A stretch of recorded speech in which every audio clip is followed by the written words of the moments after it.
இது ப்ரௌனின்னு சொன்னாலும் சரி, இல்லை ஜெல்லின்னு சொன்னாலும் சரி, இல்லை ராகி மண்ணின்னு சொன்னாலும் சரி, ஏதோ ஒரு பேரை சொல்லி உங்கள் வீட்டு குழந்தைங்களுக்கு இந்த ராகி மண்ணியை செஞ்சு கொடுத்து பாருங்க. அவங்களுக்கு கண்டிப்பாக பிடிக்கும். கடையில் வாங்குற பலகாரங்களை விட ரொம்பவே நல்லது. இதை செய்யறதுக்கு 1 கப் கேழ்வரகு எடுத்து அதை நல்லா 4-5 வாட்டி கழுவிட்டு இதை மூழ்கிற அளவுக்கு தண்ணி சேர்த்து 8 மணி நேரம் ஊற வச்சுடுங்க. 8 மணி நேரம் கழித்து ஊறின கேழ்வரகுலேருந்து சுத்தமாக தண்ணியை வடிச்சிட்டு ஒரு மிக்சி ஜாரில் சேர்த்துக்கோங்க.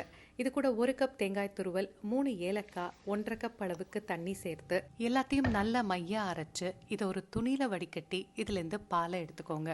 இப்போ முதல் தடவை நாம் இந்த மாதிரி எடுத்த பிறகு மீதமுள்ள அந்த கேழ்வரகு கலவையை மறுபடியும் மிக்சி ஜாரில் சேர்த்து இது கூட 1 கப் அளவு தண்ணி சேர்த்து 2வது வாட்டியும் அதுலேருந்து பால் எடுத்துக்கோங்க.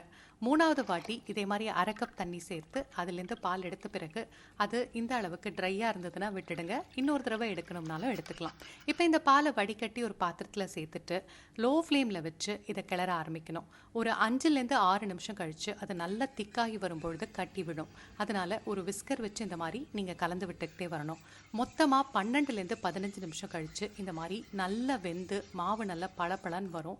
இப்படி எடுத்து விட்டிங்கன்னா அது தனியாக நிற்கும். அந்த மாதிரி பதத்தில் மாவு நல்லா வெந்த பிறகு 1 கப் வெல்ல பொடி சேர்த்துக்கலாம். நீங்கள் ரெகுலர் வெல்லம் சேர்த்திங்கன்னா 1/4 கப் தண்ணியில் கரைச்சி வடிகட்டி சேர்த்துக்கோங்க.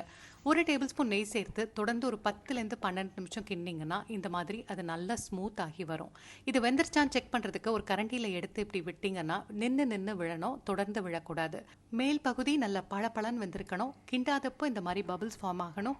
பாத்திரத்தில் ஒட்டாமல் வரணும். ஈர கையால் தொட்டிங்கன்னா ஒட்டக்கூடாது. இது எல்லாத்தையும் செக் பண்ணிவிட்டு ஸ்விட்ச் ஆஃப் பண்ணுங்கள், இல்லைன்னா இது சரியாக வராது. இப்போ ஒரு நெய் தடவின தட்டுக்கு இதை மாற்றி நல்லா ஒரு ஸ்பூனால் சமப்படுத்தி விட்டுக்கோங்க. கேப் இல்லாமல் இருக்க இந்த மாதிரி தட்டி விட்டுக்கோங்க. 1.5லேருந்து 2 மணி நேரம் நல்லா ஆறின பிறகு தான் துண்டுகளாக போடணும். பார்க்குறதுக்கு மட்டும் இல்லைங்க, சாப்பிட்றதுக்கும் சூப்பராக இருக்கும். கண்டிப்பாக ட்ரை பண்ணுங்கள்.